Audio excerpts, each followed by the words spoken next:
Sa gitna ng mahigpit na MVP race, hindi lang talento ang labanan kundi ang pag-abot sa 65-game requirement. At sa ngayon, lumalakas ang posisyon ni Cade Cunningham bilang isa sa pinakakwalipikado sa usaping availability. Ang ibang detalye alamin sa pag-abante ni Carlo Villaseñor.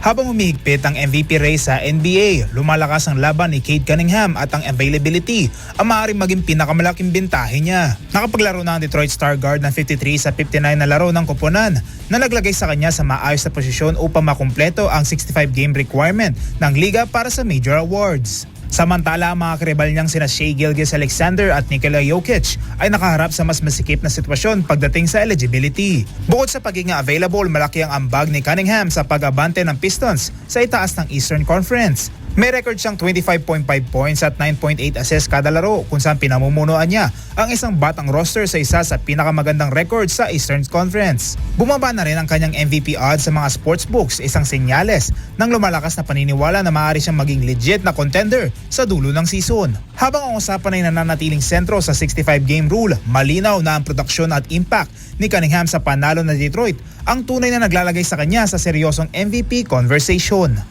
Ako si Carlo Villaseñor, Abante Sports, now na.